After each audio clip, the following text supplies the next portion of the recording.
Hi there, Dead-Eye Boy here, back with another video, and in this one we are starting it with the post-race lobby and the absolute madness that is occurring on screen. You can see here, there's a guy called Stop the Steal, basically tagging me and Coco Go Fast in every message, accusing somebody of basically murdering him on the final straight. Now, I was really confused because I had no idea who this guy was and wasn't involved in anything as far as I could remember, and he's tagging me and this guy. Now, this guy replies to him by basically telling him to shush. So I am assuming he's tagged him and tagged me for something entirely separate. But then that guy, Coco Go Fast, leaves the post race lobby and he still tags me and accuses me of turning into him on a straight and taking myself out. Now, I just politely reply, "Thanks for the race. That was a good race." Wondering what was going on, thinking he surely mistook me for somebody else, and I'm thinking surely the penny will drop, but then he gets quite personal by stating the obvious that I'm not even an American, and we were in the American servers, I have to say, and then goes on to say that I showed my hand early. I'm still totally confused here, and I ask him, "I took you out on the straight?" And he says, "Turning into me on a straight, wow, took yourself out." He repeats that again and then accuses me of being high for not recalling the incident in question, which is still at this point bemusing to me. But he then qualifies his lack of practice by saying he's done 10 laps practice and saying that I'm straight up driving dirt cheap and leaves the lobby. Now, that was just utter madness. So we're going to jump in, we're going to watch the race, we're going to keep it to brief highlights and we'll let you see exactly what happened. Now, while we're waiting to start this race, if you could do me the ultimate favour and like the video, subscribe to the channel, help us try and get to this 10,000 subscriber mark. It would be amazing if we could eventually do that. And let's face it, there's no other channel out there consistently bringing you the madness from the daily races that this channel brings you. It's something I love doing. I love making these types of videos. I love just the carnage and the just utter sheer chaos that you find on daily races. And yeah, we make videos and show it, and you know, we try and keep ourselves in the right side of clean.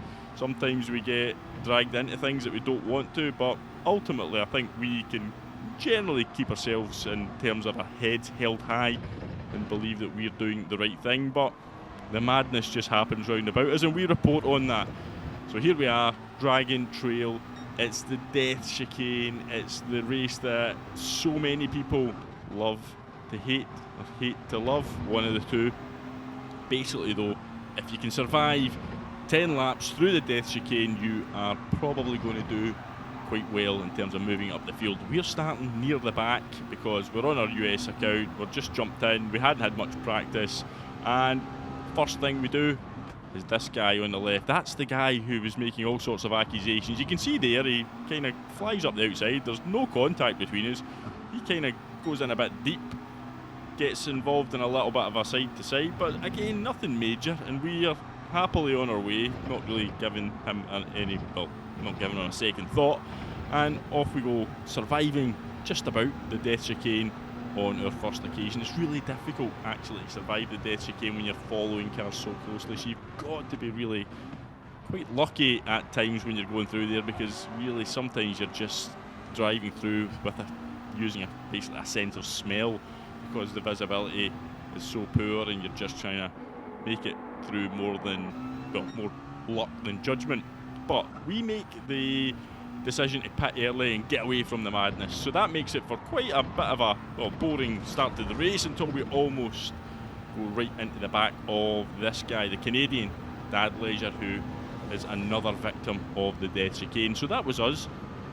Survived the first 2 laps. Like I said, we pitted early. There is a lap, you basically have to pit in this race. You don't need to change tyres or take fuel, but it's just like one of those pit stops which can introduce a little bit of strategy depending on where you pit, trying to avoid coming out in traffic, all that kind of thing. So we decided we would just pit early, get it out of the way, race our own race from the back and see where we come out in the wash. So it means we can skip forward to lap 6 because nothing else really happened until we started catching up with the cars in front through them either having pitted early or not. But basically, we are flying in this lap. Well, flying for me anyway, because we've just done a 1:47 flat. You can see the fastest lap in the race at this point is a 46.8. So our pace is not too bad. We've got no slipstream. So basically, this is just pure pace. We're trying to obviously catch up with these guys on. They've all got each other's slipstream. We're hoping that they battle, and as we come across the line, we actually set the fastest lap of the race, which is a 1:46.7. To me, that was quite good for me. I was quite happy with that. And if we skip forward into lap 7, you can see there the previous fastest lap holder, he comes a cropper as he exits stage left, and we get another position. So we're now up to P9, and there's still a few folk to pit, but you can see here we get lucky there, another victim of the death chicane, and it's Coco Go Fast, the other driver who was being tagged in that post-race lobby. So we get past him, and we're up to P8. So things are going pretty smoothly so far. Quite happy with this. We know that there'll be a couple of other people to pit, so we've got a chance of picking up more positions here, but we've also got a chance of catching these guys in front, as they are in a decent sized group. There was a quick message there though. It was that guy, Stop the Steal, messaging somebody else during the race. So you know, there were things going on that clearly weren't quite right with this driver, and we are now catching back up with him, which means that, well, he's pretty quick actually. He's not the slowest, but it just means he's had a strange race that has allowed us to catch back up. I'm not sure if he's maybe not pitted or something, I don't know. I'm assuming he hasn't pitted at this point, and here he goes. Look at this. Up the straight, past him on the right hand side. Surely this is the moment he's talking about, that something happens, but no, it's just a clean pass. Pass through we go, and there we have it. No problem, we're through, that's it. Nothing else to report, nothing to see here. Why was he tagging me? Well, we will find out in the wash, because we will analyse exactly why he was tagging me, and you will see why he was tagging me. But here we are, lap 9. We're actually been pretty consistent pace wise there. We did another reasonably quick lap for us, and that meant that we were catching the sort of lead pack pretty quickly, and had a chance maybe of sneaking a little podium finish, although it would be quite difficult to do. But a couple of deaths at the chicane, you never know what can happen on this lap, because you've got to really be watchful of the curbs. They are really, really, well, they're tricky, because they will really want to unsettle the car on occasion. So getting through the double right-hander there, you've got to watch. If you cut too much of the curb, then it can basically flip your car over. That has happened to me. Through the left-hander here, you've got to get off the gas so you can hook onto that curb on the left. Again, same there on the right-hand side. If you carry too much speed through either of those turns, you end up running wide into the gravel over on the right-hand side there. But as we come up to the hairpin, you've really got to just watch for the start of the curb, and then you're onto the brakes, down into second gear, let the car rotate, and on the accelerator nice and smoothly. Don't want to just plant the foot right away. Excess wheel spin is a no-no. But up to the death chicane again, hooking yourself over here, and just when you see the little guy standing on the platform on the right-hand side of the wall there, that's your turning moment. We get it all wrong. Well, we didn't get it all wrong, we got it slightly wrong, and slightly wrong is just enough to end in absolute death. And that's why it's called the death chicane, because there's no you nearly died, it is you die or you survive. There's no kind of, you know, limping around kind of half-heartedly.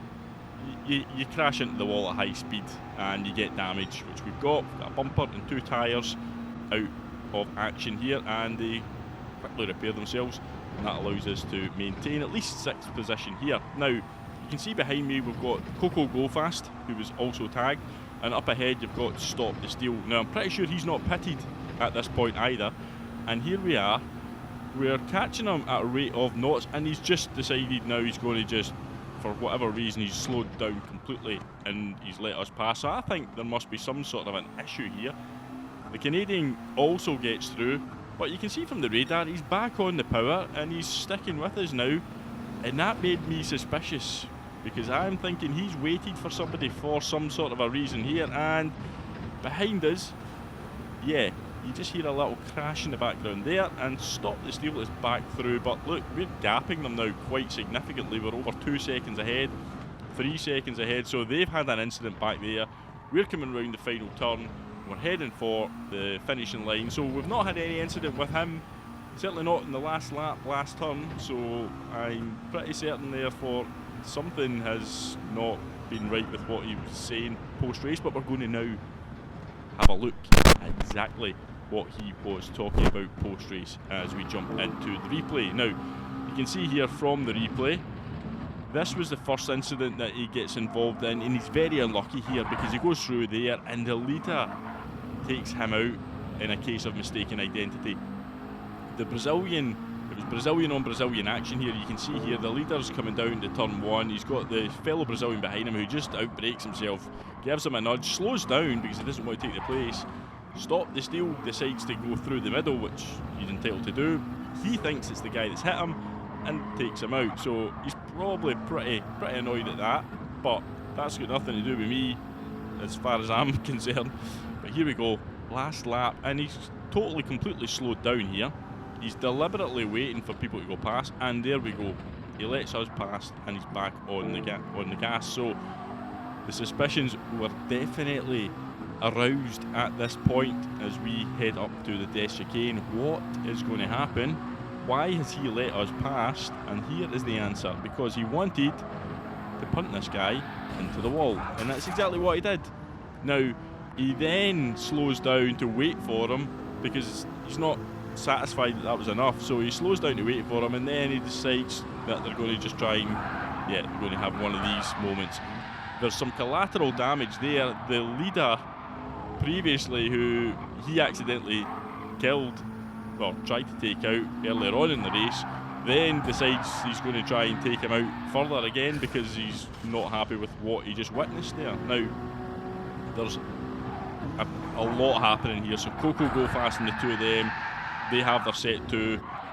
You've got the previous leader who is collateral damage there and is now really angry with Stop the Steal and decides he's going to try and pit lane him. So he takes himself out, which is, I think, who he thought I was when he said about last lap, last turn, taking yourself out on the straight. So he must have thought I was that Brazilian. I don't know how, not sure how exactly that case of mistaken identity happened. But he stops and doesn't go over the line and decides he's just going to start, well, having some sort of nervous breakdown. And it's just baffling to watch. But the reason he's doing this is because he needs to pit. So here he goes through the pit lane, because that 1 minute penalty he might have got for not limping home through the pit lane would have obviously ruined his race. You know, that would have been a terrible thing for him to get, a 1 minute penalty after all that. But anyway, that was the madness. That was me being mistaken for, well, I don't know who he was mistaking me for. A number of people, maybe. But that's a daily race in a nutshell for you. You can be driving, doing your own race, and you come across absolute, just some of the most insane characters that you will find on any game out there. And if you enjoyed it, then hit the like button, subscribe to the channel, and hopefully we'll get the 10,000 subscribers and can stop me banging on about it every 5 minutes, and we can just move on and celebrate together. Anyway, thanks for watching. I'll see you all on the next one. Goodbye.